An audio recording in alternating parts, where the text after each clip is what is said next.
안녕하십니까 시청자 여러분. 오늘 저희는 평범한 일기예보가 아닌 재난경보 수중의 기상 특집 속보를 긴급 편성하여 보내드립니다. 지금 대한민국은 단순한 계절 변화가 아니라 마치 자연이 분노한 듯한 기상 대혼돈의 소용돌이 속으로 빠져들고 있습니다. 9월 14일 일요일, 가을을 삼켜버린 이례적 폭염.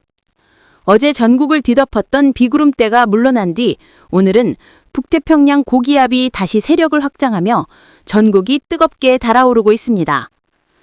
서울과 수도권은 28도 안팎, 남부지방은 무려 30도까지 치솟는 폭염이 기승을 부립니다. 여름이 끝났다고 방심하는 순간 다시 숨막히는 더위가 일상으로 파고들고 있습니다. 특히 남서풍이 고온 다습한 공기를 밀어올리면서 체감온도는 실제보다 2, 3도 더 높게 느껴집니다. 이는 단순한 더위가 아니라 가을에 나타난 이상기후 경보라 할 수 있습니다. 9월 15일 월요일, 고온의 절정, 한반도 가마솥. 오늘은 상황이 더욱 심각합니다. 북태평양 고기압이 한반도를 강력히 압박하며 중부지방까지도 이례적인 폭염이 엄습합니다. 주요 도시별 최고기온, 서울 29도, 대전 28도, 광주 30도, 부산 29도. 대도시 열섬 현상과 맞물려 체감온도는 32도에 달할 것으로 예측됩니다. 전문가들은 이 시기에 5880선 확장은 가을철 기온으로는 극도로 이례적이며 기상재해급 수준이라고 경고하고 있습니다. 9월 16일 화요일 밤, 위험한 비구름의 습격. 폭염의 끝에는 어김없이 폭풍우가 기다리고 있습니다. 오늘 밤부터는 북쪽 고기압과 남쪽 북태평양 고기압이 충돌하면서 형성된 위험한 기압골이 한반도 상공을 통과합니다. 북한 인근을 중심으로 강력한 비구름대가 형성될 예정이며 중부지방에도 국지성 집중호우가 내릴 전망입니다. 순간적으로 시간당 30mm 이상의 폭우 가능성이 있으며 이는 도시 침수, 교통마비, 산사태를 일으킬 수 있는 수준입니다. 시민 여러분께서는 반드시 하천 주변, 산사태 위험 지역, 지하차도 통행을 피하시기 바랍니다. 9월 18일 목요일, 북쪽 한기의 남하, 계절의 폭격. 이번 주 가장 큰 기상재앙은 18일부터 시작됩니다.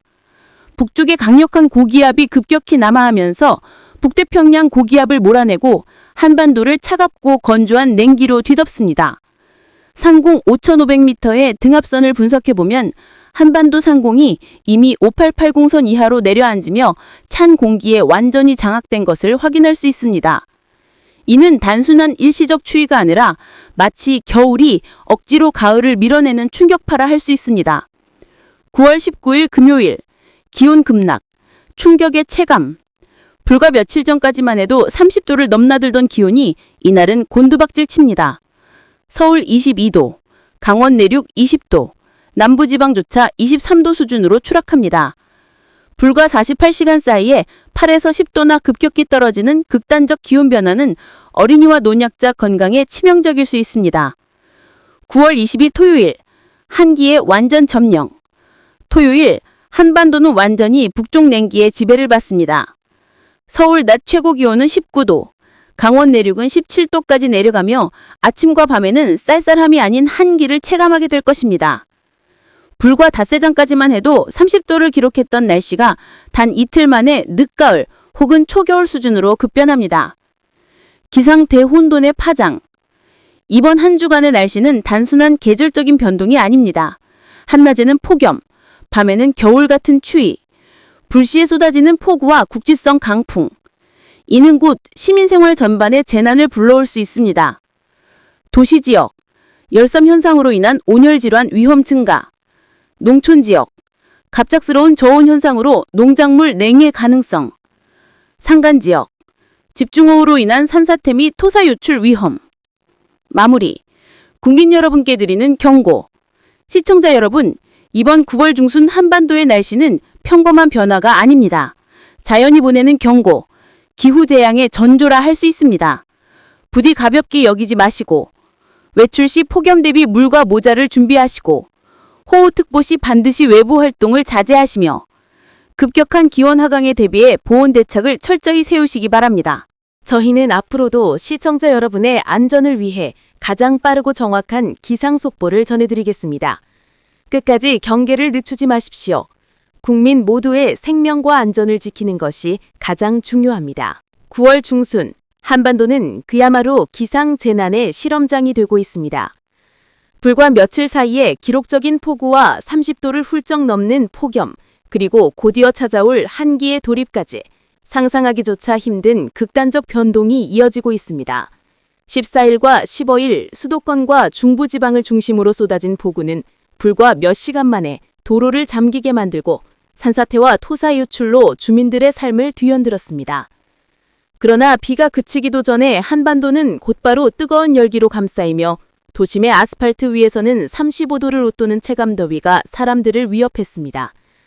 마치 하늘이 쉬지도 않고 폭력적인 얼굴을 바꿔가며 경고를 보내는 듯합니다. 특히 주목할 점은 5880선으로 불리는 상공의 기압선입니다. 이 선은 한반도 날씨의 분수령을 가르는 경계선인데 이번 9월 중순에는 이 선이 북쪽으로 밀려 올라오면서 강력한 북태평양 고기압이 기승을 부렸습니다. 그 결과 태풍과 같은 폭우가 지나가자마자 폭염이 기세를 잡는 기이한 현상이 나타난 것입니다. 그러나 그 변화는 거기서 멈추지 않습니다. 18일부터는 5880선이 다시 남쪽으로 내려가며 차갑고 건조한 한기가 한반도를 직격하게 됩니다. 불과 며칠 만에 여름에서 늦가을로 강제 이등하는 셈이며 이 과정에서 국민들이 겪게 될 충격은 단순한 불편을 넘어 건강과 생존에 직접적인 위협이 됩니다. 날씨의 극단적 변동은 사회 전반에 심각한 영향을 미칠 수밖에 없습니다. 폭염 속에서는 온열질환 환자가 급증할 수 있고 특히 고령층과 만성질환자는 생명까지 위태로울 수 있습니다. 농촌에서는 예상치 못한 냉해가 발생해 농작물 피해가 커질 수 있으며 이는 곧바로 식량 가격의 불안정으로 이어질 수 있습니다. 산간 지역에서는 이미 흠뻑 젖은 토양이 추가 비와 강풍을 만나 대규모 산사태로 번질 수 있습니다. 기후의 극단화가 결국 인간 사회의 시스템을 무너뜨리는 연결고리로 작용하는 것입니다. 전문가들은 이번 사태를 단순한 날씨의 변동으로 보지 않습니다. 지구온난화가 만들어낸 기후 불안정, 북극의 빙하 감소가 불러온 제트기류의 흔들림과 그리고 해수면 온도의 상승이 북태평양 고기압을 비정상적으로 강하게 밀어올리면서 나타난 결과라고 지적합니다. 한마디로 한반도는 이미 기후 위기의 최전선에 서 있는 것입니다. 더 큰 문제는 이러한 변동이 앞으로도 반복될 가능성이 높다는 데 있습니다. 기상청은 이번 주뿐만 아니라 9월 말까지도 한기의 주기적 남하와 고기압의 재반 등이 이어질 수 있다고 내다보고 있습니다. 즉 폭우와 폭염, 한기가 끊임없이 교차하는 기상 롤러코스터가 지속될 수 있다는 것입니다. 결국 우리의 일상은 더 이상 안정된 계절 감각에 기대어 살 수 없는 상황으로 바뀌고 있습니다. 지금 필요한 것은 경각심입니다. 자연은 이미 명확한 신호를 보냈습니다. 적응하라. 그렇지 않으면 생존할 수 없다. 앞으로의 날씨는 더 가혹해질 것이며 피해를 줄이기 위해서는 개인의 생활 습관에서부터 국가 차원의 대응 시스템까지 전면적인 변화가 요구됩니다. 시민들은 폭염과 폭우, 급격한 기온 하락에 대비해 건강과 안전을 지켜야 하고 정부는 재난 대응 체계를 강화해 국민의 생명을 보호해야 합니다. 이번 9월의 날씨는 단순한 사건이 아닙니다. 그것은 기후 위기가 이제 추상적 개념이 아니라 우리의 오늘과 내일을 직접 위협하는 현실임을 보여주는 상징적인 사건입니다. 자연은 더 이상 경고음을 작게 울리지 않습니다. 이미 사이렌은 울리고 있으며 우리가 귀 기울여야 할 시간은 지금입니다. 기후 메커니즘의 붕괴, 왜 이렇게 되었는가? 시청자 여러분, 우리는 묻지 않을 수 없습니다. 왜 이렇게 날씨가 변덕스럽고 파괴적일까? 그 답은 단순하지 않습니다. 첫째, 북극의 해빙 감소가 전 지구 기후 시스템을 흔들고 있습니다. 빙하가 줄어들면서 지구의 반사율이 낮아지고 더 많은 열이 바다에 축적됩니다. 이 열은 태평양과 대서양의 해수면 온도를 끌어올리면서 결국 북태평양 고기압을 비정상적으로 강하게 만듭니다. 둘째, 제트 기류의 불안정화가 주요 원인입니다. 과거에는 직선에 가까웠던 제트 기류가 이제는 뱀처럼 휘어지며 때로는 북쪽의 찬 공기를 깊숙이 끌어내리고 때로는 남쪽의 뜨거운 얼기를 밀어올립니다. 한반도는 이 진동의 교차점에 있기 때문에 극단적 기온 변동을 가장 심하게 겪게 됩니다. 셋째, 지구온난화의 장기적 압력이 배경에 자리하고 있습니다. 평균 기온이 상승한 상태에서 발생하는 폭우, 폭염, 한기는 과거보다 더 강렬하고 더 예측 불가능하게 나타나는 것입니다. 지역별 심화 분석, 어디가 가장 위험한가? 수도권과 강원도. 수도권은 인구 밀집 지역답게 폭염, 폭우, 급격한 추위에 가장 큰 사회적 피해가 집중됩니다. 강원 산간은 이미 포화된 토양으로 소규모 산사태와 토사 유출 위협이 상존합니다. 또한 18일 이후 기온 급각 시 강원 산간은 5도 이하로 떨어져 농작물 맹해 가능성이 매우 큽니다. 영남지방 14일과 15일 대구와 부산은 30도 안팎의 폭염이 지속되며 체감온도가 33도를 넘었습니다. 산업단지와 항만 지역은 작업자 안전사고가 급증할 수 있고 항만 물류의 효율도 떨어질 수 있습니다. 호남 지방. 호남은 상대적으로 기온은 낮았지만 폭우와 습도 상승으로 곡장지대 농업 피해가 큽니다. 특히 벼 이삭이 여무는 시기와 맞물려 이번 폭염 냉해 교차는 수확량 감소로 직결될 수 있습니다. 제주도. 고기압과 저기압의 경계선에 놓여 강풍과 국지성 호우가 잦아질 가능성이 있습니다. 관광산업은 기상 불안정으로 큰 차질을 빚을 수 있으며 바닷길, 하늘길 모두 영향을 받을 수 있습니다. 사회적 파장, 연쇄적 충격의 도미노. 보건의료. 폭염은 온열 질환, 한기는 호흡기 질환과 심혈관 질환을 유발합니다. 불과 며칠 간격으로 체온 조절이 극단적으로 요구되는 상황에서 고령층과 어린이층은 생존 그 자체가 위협받습니다. 농업과 식량 안보. 폭염으로 벼가 말라가고 냉해로 여물지 못한 곡식이 동시에 발생합니다. 채소류는 수확기에 맞은 냉해로 작황이 절반 이하로 떨어질 수 있으며 이는 곧 물가 폭등으로 이어집니다. 산업과 전력 수급. 폭염 시 냉방 전력, 한기 시 난방 전력이 급등하며 에너지 수급 불안정이 심화됩니다. 산업 현장은 잦은 성전 위험, 물류 지연으로 수출 수입에도 타격을 받습니다. 주거 안전. 폭우로 인한 침수, 집안 약화는 이미 드러난 위험입니다. 거기에 급격한 한기가 닥치면 노후주택의 난방 취약성까지 드러나며 서민 생활은 삼중고에 빠질 수 있습니다.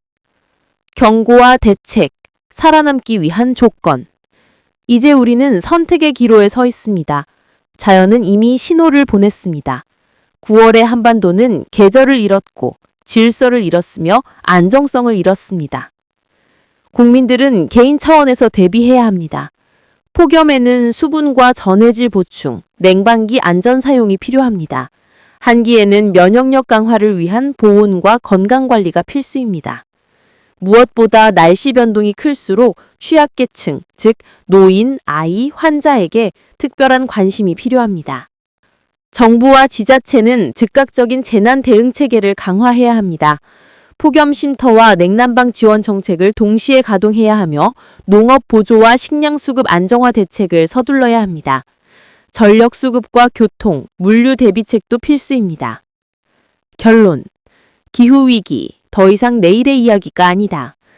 이번 9월 대한민국은 단지 날씨를 겪은 것이 아닙니다. 우리는 기후위기의 심장부에서 몸소 그 충격을 경험했습니다. 폭우는 도시를 무너뜨렸고 폭염은 도심을 불태웠으며 한기는 우리의 뼛속까지 파고들었습니다. 이제 더 이상 계절의 변덕이라고 말할 수 없습니다. 우리는 기후재난의 시대에 살고 있으며 그 속에서 생존 전략을 세워야 하는 운명에 놓였습니다. 시청자 여러분, 지금의 경고음을 외면한다면 앞으로 다가올 10월, 11월, 그리고 내년의 9월은 더 큰 재난이 될 것입니다. 자연은 이미 최후의 메시지를 전했습니다. 적응하라, 준비하라, 그렇지 않으면 무너진다. 좋은 아침입니다. 하늘의 표정이 참 섬세하다고 느끼지 않으신지요? 끝없이 이어질 것만 같던 무더운 여름날들이 지나고 오늘 아침 공기는 우리가 오랫동안 기다려온 맑고 고요한 맛을 품고 있습니다. 마치 대지가 길었던 여름의 열기와 피로를 씻어내고 마침내 깊은 숨을 내쉬는 듯합니다. 스쳐가는 바람 한 줄기마다 곧 다가올 변화를 속삭이는 것 같습니다. 이번 주 날씨 이야기는 마치 책의 새로운 장처럼 오랜만에 찾아온 아주 귀한 손님, 단비 소식으로 시작합니다. 네, 그 손님은 바로 저기압이었습니다. 우리나라에 한 차례 비를 아낌없이 뿌려준 다음 동해로 이동해 갔습니다. 특히 극심한 가뭄을 겪고 있는 강릉에도 오랜만에 단비가 내렸습니다. 메마른 땅속 깊이 스며드는 한 방울 한 방울이 마치 생명수와도 같았습니다. 하지만 이 메마름을 완전히 해소하기 위해서는 이번과 같은 비가 두어 차례는 더 내려야 하지 않을까 생각됩니다. 우리나라를 떠난 저기압은 약해지지 않았습니다. 오히려 동해를 지나며 풍부한 수증기를 공급받아 마치 긴 여정을 앞둔 나그네가 양식을 채우듯 세력을 더욱 키웠습니다. 그렇게 더욱 발달하여 일본 홋카이도 부근으로 이동해 갔습니다. 저기압과 함께 북쪽으로 올라가 많은 비를 뿌렸던 전선은 이제 북쪽에서의 임무를 마친 듯 다시 원래의 자리로 돌아와 제주도 부근에 머물고 있습니다. 마치 두 계절의 경계를 지키는 파수꾼처럼 말입니다. 어제였던 9월 13일 토요일의 기록을 살펴보겠습니다. 낮 최고 기온은 경북 경주시 황성에서 32.4도를 기록하며 가장 높았습니다. 주목할 점은 이제 전국 어느 곳에서도 폭염의 기준이 되는 35도를 넘는 곳이 없다는 것입니다. 전국에 내린 비가 마치 자연의 거대한 냉방기처럼 작용하여 기온이 크게 오르는 것을 막아주었습니다. 반대로 낮 최고 기온이 가장 낮았던 곳은 설악산으로 14.1도에 불과했습니다. 그곳엔 벌써 선선한 가을의 기온이 완연합니다. 오늘 9월 14일 일요일 새벽으로 넘어와 아침 최저 기온이 가장 높았던 곳은 제주도 서귀포시 지귀도로 27.6도였습니다.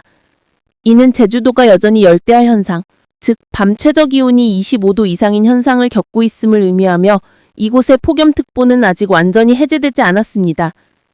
남쪽에 머물러 있는 정체전선이 여전히 덥고 습한 공기를 섬으로 밀어넣고 있기 때문입니다. 한편 오늘 새벽 가장 쌀쌀했던 곳은 역시 설악산으로 최저 기온이 12.6도였습니다. 도였습니다. 낮은 기온에 대해 이야기하자면 자연의 흥미로운 규칙이 하나 있습니다. 일반적으로 최저 기온이 8도 밑으로 내려갈 때 첫 단풍이 물들기 시작합니다. 그리고 5도 이하로 떨어지면 그때 비로소 가을의 색채가 폭발하듯 단풍이 가장 짙고 화려하게 물듭니다. 설악산의 현재 기온을 보면 밤 기온이 5도 이하로 내려갈 날도 그리 멀지 않았다고 생각됩니다. 산은 지금 가장 화려한 무대를 조용히 준비하는 셈입니다. 지난 토요일에는 전국적으로 많은 비가 내렸습니다. 특히 강원도 영동 북부에는 매우 많은 비가 내려 속초의 일강 수량원 169.5mm를 기록했습니다. 강릉에도 100mm가 넘는 비가 내려 충분하다고는 할 수 없지만 오랜 가뭄 해소에 어느 정도 숨통을 트여주지 않았나 생각합니다. 이제 기상청의 특보 발효 현황을 보겠습니다. 거친 폭풍이 지나가자 기상특보는 모두 해제됐습니다. 우리나라 지도 위가 깨끗한 백지도가 되었습니다. 다만 작은 예외가 있다면 제주도 해안을 따라서는 아직 폭염주의보가 남아있다는 점입니다. 앞서 말씀드렸듯 정체전선이 북상할 때는 제주도가 여름 공기의 영역에 들어가기 때문에 여전히 무더운 날씨를 보입니다. 현재 시각은 9월 14일 일요일 낮 12시입니다. 우리나라에 비를 뿌렸던 저기압은 이제 아주 멀리 쿠릴열도 부근까지 이동해 갔습니다. 일기도상의 둥근 등압선을 보니 저기압이 매우 강력하게 발달하고 있음을 알 수 있습니다. 저기압이 지나간 뒤에는 전선만이 남아 제주도 부근에 길게 걸려 있습니다. 일본 남쪽에는 북태평양 고기압이 여전히 건재합니다. 이 고기압은 35도가 넘는 폭염을 몰고 올 잠재력을 가진 열기 창고와도 같습니다. 하지만 다행히 우리나라 남쪽에 걸려있는 정체전선이 일종의 울타리 역할을 하며 이 덥고 습한 공기가 북상하는 것을 어느 정도 막아주고 있습니다. 그럼에도 불구하고 일기도를 보면 이 전선의 명액이 끊어진 부분들이 보입니다. 또한 동해상에 고기압이 하나 보이고 몽골 부근에도 또 다른 고기압이 보입니다. 가을 날씨는 이처럼 고기압과 저기압이 차례로 우리나라를 통과하는 것이 특징입니다. 몽골 부근의 고기압이 곧 우리나라 쪽으로 이동해 올 것입니다. 내일 9월 15일 월요일을 보겠습니다. 몽골에서 출발한 이동성 고기압이 우리나라 부근까지 다가왔습니다. 맑고 청명한 하늘을 가져다 줄 것입니다. 한편 일본 남쪽에는 북태평양 고기압이 있고 이 두 고기압 사이에 정체전선의 비구름이 끼어 있습니다. 하지만 이 전선은 점차 희미해지며 명확하지 않은 모습을 보이고 있습니다. 자연의 순리대로 고기압이 지나가면 다시 저기압이 올 차례입니다. 몽골 부근에서 새로운 저기압이 자신의 차례를 기다리고 있습니다. 9월 16일 화요일이 되면 이동성 고기압은 일본 쪽으로 이동해 갑니다. 몽골에서 온 저기압은 중국 내륙까지 남하합니다. 이곳에서는 기압이 낮은 기압골로 공기가 모여들게 됩니다. 공기와 공기가 만나는 충돌 지점에서 비구름이 만들어집니다. 마치 하늘의 강처럼 긴 구름대가 뻗어나가는 모습입니다. 이어서 9월 17일 수요일입니다. 일본 동쪽 해상에 거대한 고기압이 자리 잡고 중국 대륙에도 또 다른 거대한 고기압이 버티고 있습니다. 성질이 서로 다른 이 두 고기압이 우리나라 부근에서 힘을 겨루게 됩니다. 그 경지에서 비구름이 만들어지고 있습니다. 전선의 비구름이 길게 기울어진 채로 우리나라 부근에 걸려 있습니다. 이날 가을을 재촉하는 또 한 차례의 비가 예상됩니다. 바람의 상황을 살펴보겠습니다. 전선의 활동이 매우 활발해져서 전선 부근으로는 강한 바람이 불겠습니다. 강원도의 한 지점을 찍어보니 초속 16m의 돌풍이 예상됩니다. 이날은 바다뿐만 아니라 육지에도 비와 함께 제법 강한 바람이 불 것 같습니다. 더 넓은 시각으로 미국 GFS와 독일 아이콘 두 수치 모델을 함께 보겠습니다. GFS 모델은 전국적으로 비를 예상하며 중부지방에 강한 강수대가 걸려 있습니다. 반면 아이콘 모델은 전선의 비구름이 두 가닥으로 나뉘어 있고 그중 하나가 중부지방을 지날 것으로 보고 있습니다. 이제 예보일이 사흘 앞으로 다가왔습니다. 날짜가 가까워질수록 수치 모델들은 어느 정도 일치된 예상을 내놓게 됩니다. 과연 어느 쪽으로 예측이 모아질지 조금 더 지켜봐야겠습니다. 가을이 되면 북태평양 고기압의 세력이 약해지고 그 자리를 이동성 고기압과 저기압이 번갈아가며 통과합니다. 저기압이 지날 때는 흐리고 비가 내립니다. 이렇게 몇 차례 비가 내리는 사이에 35도의 폭염은 어느새 자취를 감추었습니다. 비가 한 번 내릴 때마다 계절의 수레는 박자에 맞춰 한 칸씩 움직이는 셈입니다. 낮과 밤의 일교차가 커지고 조금씩 가을의 특징이 또렷해집니다. 가을이 성큼 다가오고 있습니다. 조금 더 먼 9월 20일 토요일을 내다봅니다. 정체전선이 길게 걸려 있고 그 일부가 남부지방에 비구름을 들이우고 있습니다. 따라서 토요일에 다시 남부지방에 비가 내릴 가능성이 있습니다. 아마 주말마다 비가 온다고 불평하실 분들이 계실지도 모르겠습니다. 하지만 이것이 바로 가을 날씨의 규칙입니다. 이동성 고기압과 저기압이 교대로 통과하기 때문에 날씨가 3, 4일 간격으로 주기적인 변화를 보이는 것입니다. 기압골이 통과하는 타이밍이 우연히 토요일이 될 수도 있는 것이죠. 마지막으로 기상청 중기예보를 보겠습니다. 서울 수도권을 포함한 중부지방은 19일 금요일부터 23일 화요일까지 구름이 많이 끼겠지만 20일 토요일에는 우산 표시가 없습니다. 다음으로 남부지방과 제주도입니다. 여기서는 20일 오전에 남부지방 그리고 제주도는 저녁에 우산 표시가 있습니다. 유람모들의 예상과 거의 일치하는 결과입니다. 하지만 아직 일주일 뒤의 일이기 때문에 그동안 변동될 가능성은 늘 열려 있습니다. 우산 표시가 없어질 수도 있고 오히려 더 확대될 수도 있습니다. 그러니 항상 최신 기상 정보를 확인해 주시기 바랍니다. 화려했던 여름은 이제 한 걸음 물러나고 그 자리를 더 차분하고 깊이 있는 가을이 채우고 있습니다. 이 비는 성가신 존재가 아니라 우리를 새로운 계절로 이끌어주는 필수적인 다리입니다. 여름의 먼지를 씻어내고 공기를 더 맑게, 하늘을 더 높고 푸르게 만들어줍니다. 맑은 날을 아쉬워하기보다는 따뜻한 차 한 잔을 앞에 두고 창가에 앉아 비의 선율을 들어보는 것은 어떨까요? 자연의 섬세한 변화를 느끼면서 말입니다.